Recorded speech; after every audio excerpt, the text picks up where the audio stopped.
Assalamualaikum warahmatullahi wabarakatuh. Selamat siang semuanya. Semoga selalu sehat. Izinkan saya Wanda Firdayanti dan kedua rekan saya Raisa Ajeng Safitri dan Adisti Putri Awalia dari kelompok 8 untuk memulai menyampaikan materi. Pada kesempatan kali ini, kami akan mempresentasikan mengenai perumusan tujuan pembelajaran biologi dengan menganalisis kompetensi dasar kelas 12 SMA atau SMK.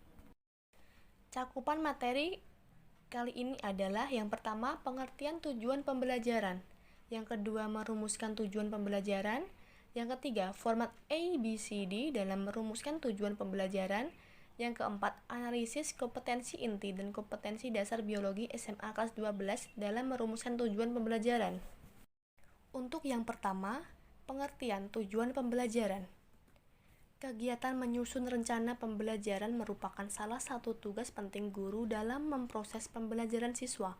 Dalam Permendiknas RI nomor 52 tahun 2008 tentang standar proses disebutkan bahwa salah satu komponen dalam penyusunan rencana pelaksanaan pembelajaran atau RPP yaitu adanya tujuan pembelajaran yang di dalamnya menggambarkan proses dan hasil belajar yang diharapkan dapat dicapai oleh peserta didik sesuai dengan kompetensi dasar. Tujuan pembelajaran adalah tercapainya perubahan perilaku atau kompetensi pada siswa setelah mengikuti pembelajaran. Tujuan dirumuskan dalam bentuk pernyataan atau deskripsi yang spesifik. Dalam Permendiknas RI nomor 52 tahun 2008 tentang standar proses disebutkan bahwa tujuan pembelajaran memberikan petunjuk untuk memilih isi pelajaran, menata urutan topik-topik, mengalokasikan waktu, petunjuk dalam memilih alat-alat bantu pengajaran dan prosedur pengajaran, serta menyediakan standar untuk mengukur prestasi belajar siswa. Pembelajaran kurikulum 2013. Menurut Muhammad Surya, berada di buku M. Fadilah mengungkapkan pendapat bahwa pembelajaran merupakan proses yang dilakukan individu untuk memperoleh suatu perubahan perilaku yang baru secara keseluruhan, sebagai hasil dari pengalaman individu sendiri dalam interaksi dengan lingkungannya. Di dalam Undang-Undang Nomor 20 Tahun 2003 tentang Sistem Pendidikan Nasional, dinyatakan bahwa pembelajaran ialah proses interaksi peserta didik dengan pendidik dan sumber belajar pada suatu lingkungan belajar. Pembelajaran pada kurikulum 2013 lebih menekankan pada pendekatan saintifik atau ilmiah dan tematik integratif. 2. Merumuskan tujuan pembelajaran. Terdapat 3 ranah atau kawasan menurut Bloom. 1. Kawasan kognitif, yaitu kawasan yang berkaitan dengan aspek-aspek intelektual dan mencakup pengetahuan, pemahaman, penerapan, penguraian, memadukan, dan penilaian. 2. Kawasan afektif, yaitu kawasan yang berkaitan dengan aspek-aspek emosional dan di dalamnya mencakup penerimaan, sambutan, penilaian, pengorganisasian, dan karakterisasi. Yang ketiga, kawasan psikomotorik, yaitu kawasan yang berkaitan dengan aspek-aspek keterampilan dan mencakup kesiapan, peniruan, membiasakan, menyesuaikan, dan menciptakan. Yang ketiga yaitu format ABCD dalam merumuskan tujuan pembelajaran. Yang pertama yaitu audiens, yaitu pendengar, dan di dalam sistem pembelajaran audiens adalah siswa dan sekaligus menjadi subjek serta objek. Yang kedua yaitu behavior. Behavior merupakan perilaku atau aktivitas dalam menjalankan suatu proses behavior dalam sistem pembelajaran menggunakan aktivitas siswa. Yang ketiga yaitu condition, yang berarti kondisi atau keadaan kondisi dalam sistem pembelajaran, mengandung arti bahwa keadaan menunjukkan sebelum dan sesudah siswa melakukan pembelajaran. Yang keempat yaitu degree, yaitu suatu perbandingan dan juga dapat diartikan dengan tingkat penampilan yang bisa dilakukan siswa sesudah melewati suatu rangkaian proses pembelajaran. Yang keempat yaitu analisis kompetensi inti dan kompetensi dasar biologi SMA kelas 12 dalam merumuskan tujuan pembelajaran. Kompetensi inti yang pertama dan kompetensi inti yang kedua yaitu menghayati dan mengamalkan ajaran agama yang dianutnya, menghayati dan mengamalkan perilaku jujur, disiplin, santun, peduli, gotong royong, kerjasama, toleran, damai, bertanggung jawab, responsif, dan proaktif. dalam berinteraksi secara efektif sesuai dengan perkembangan anak di lingkungan sekolah, keluarga, masyarakat, dan lingkungan alam sekitar, bangsa, negara, kawasan regional, dan kawasan internasional. Kompetensi inti yang ketiga yaitu memahami, menerapkan, dan menganalisis pengetahuan faktual, konseptual, prosedural, dan metakognitif berdasarkan rasa ingin tahunya tentang ilmu pengetahuan, teknologi, seni, budaya, dan humaniora dengan wawasan kemanusiaan, kebangsaan, kenegaraan, dan peradaban terkait penyebab fenomena dan kejadian, serta menerapkan pengetahuan prosedural pada bidang kajian yang spesifik sesuai dengan bakat dan minatnya untuk memecahkan masalah. Kompetensi inti yang keempat yaitu mengolah, menalar, dan menyaji dalam ranah konkret dan ranah abstrak terkait dengan perkembangan dari yang dipelajarinya di sekolah secara mandiri, bertindak secara efektif dan kreatif, serta mampu menggunakan metode sesuai kaidah keilmuan. Selanjutnya adalah kompetensi dasar dan tujuan pembelajarannya. Kompetensi dasar pada kelas 12 yang pertama yaitu menjelaskan pengaruh faktor internal dan faktor eksternal terhadap pertumbuhan dan perkembangan makhluk hidup. Tujuan pembelajaran yang pertama, siswa mampu menganalisis faktor-faktor yang mempengaruhi pertumbuhan dan perkembangan makhluk hidup. 2. Siswa mampu menyimpulkan konsep pertumbuhan dan perkembangan pada makhluk hidup. Yang ketiga, siswa mampu mengidentifikasi fakta tentang pertumbuhan pada makhluk hidup. Kompetensi dasar kedua yaitu menjelaskan tentang proses metabolisme sebagai reaksi enzimatis dalam makhluk hidup. Dengan tujuan pembelajaran yang pertama, siswa mampu mengidentifikasi sifat dan cara kerja enzim, proses katabolisme dan proses anabolisme melalui percobaan. 2. Siswa mampu menjelaskan sifat dan cara kerja enzim, proses katabolisme, dan proses anabolisme meliputi bahan, proses, hasil, dan tempat berlangsungnya. 3. Siswa mampu menjelaskan konsep respirasi aerob dan respirasi anaerob. Dan yang keempat, siswa mampu menjelaskan konsep fotosintesis dan kemosintesis. KD3 yaitu menganalisis hubungan struktur dan fungsi gen, DNA, dan kromosom dalam penerapan prinsip pewarisan sifat pada makhluk hidup. Dengan tujuan pembelajarannya yaitu yang pertama, siswa mampu mengidentifikasi struktur DNA, RNA, dan kromosom, serta semua aktivitasnya, yang meliputi replikasi, transkripsi, dan translasi melalui pengamatan pada gambar. Yang kedua, siswa mampu menganalisis keterkaitan antara sintesa protein dan pembentukan sifat makhluk hidup. 3. Siswa mampu mengidentifikasi berbagai sifat morfologis pada makhluk hidup, misalnya berbagai bentuk dan warna bunga, bulu pada tubuh hewan, warna dan rambut pada manusia. Yang keempat, siswa mampu melakukan analisis suatu DNA makhluk serta menggambarkan sifat yang dibentuk menjadi suatu wujud makhluk hidup. Kompetensi dasar keempat yaitu menganalisis proses pembelahan sel sebagai dasar penurunan sifat dari induk kepada keturunannya.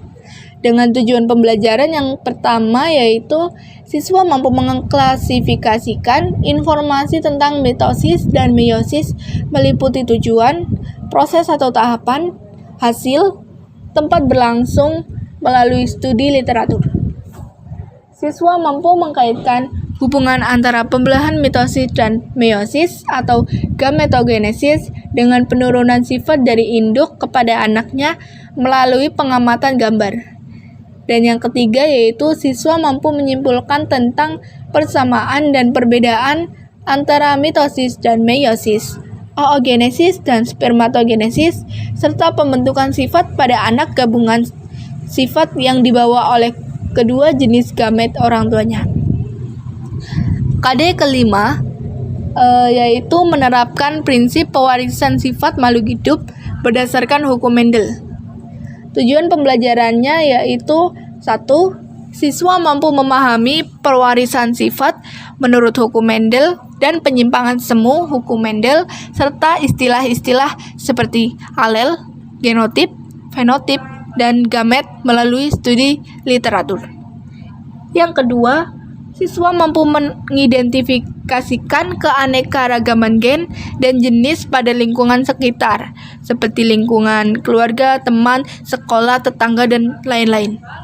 Yang ketiga, siswa mampu menjelaskan terjadinya keanekaragaman gen dan jenis pada lingkungan sekitar. Yang keempat, siswa mampu menyusun skema persilangan monohibrid dan dihibrid. Yang kelima, siswa mampu menjelaskan pola pewarisan sifat menurut Mendel.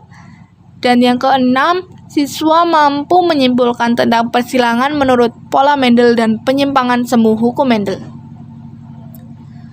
Kompetensi dasar yang keenam yaitu menganalisis pola-pola hereditas pada makhluk hidup.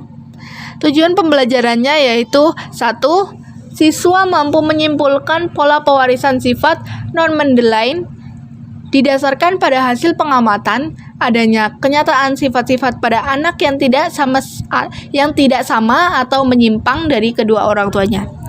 2. Siswa mampu menerapkan konsep gen letal, pautan seks, pindah silang, dan gagal berpisah dalam menyelesaikan persoalan dengan latihan soal. 3.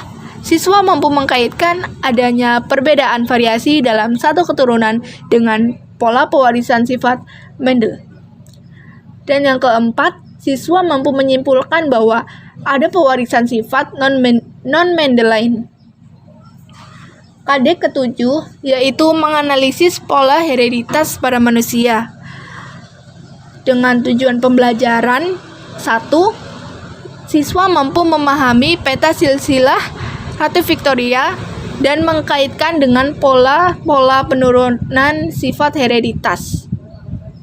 2. Siswa mampu menganalisis penurunan sifat hemofilia dari peta silsilah Victoria.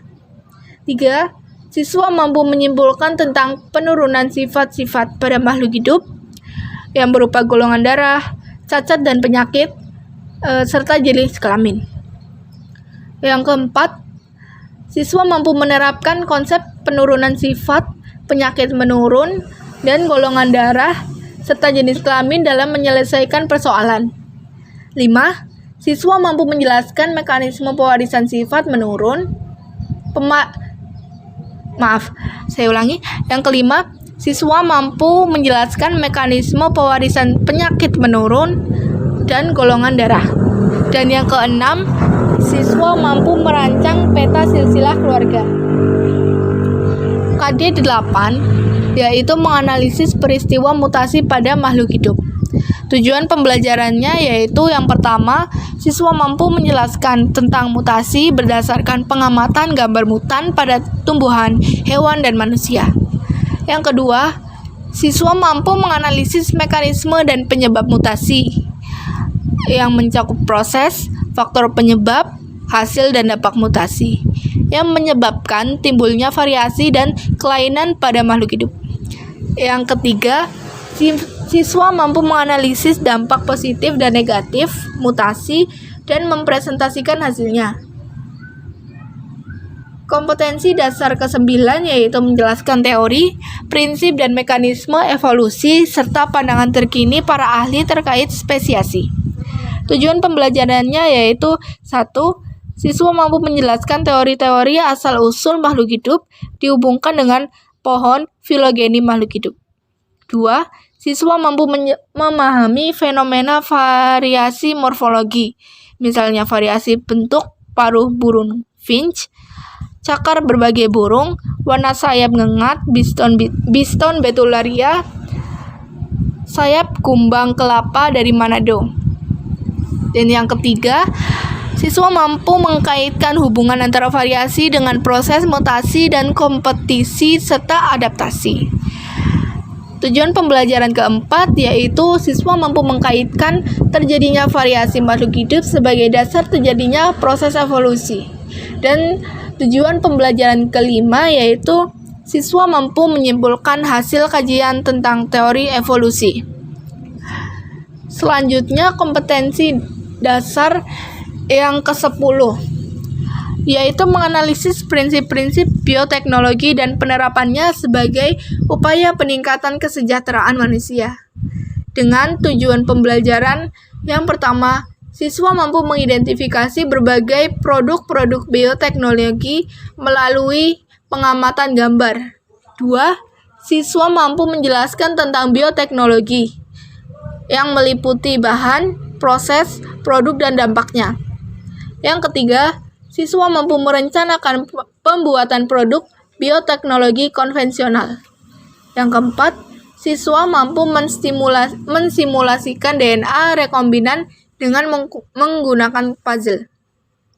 Dan yang kelima, siswa mampu menyimpulkan hasil kajian tentang dampak bioteknologi. Sekian paparan materi yang dapat kami sampaikan. Apabila ada salah kata, kami mohon maaf yang setulus-tulusnya. Wassalamualaikum warahmatullahi wabarakatuh.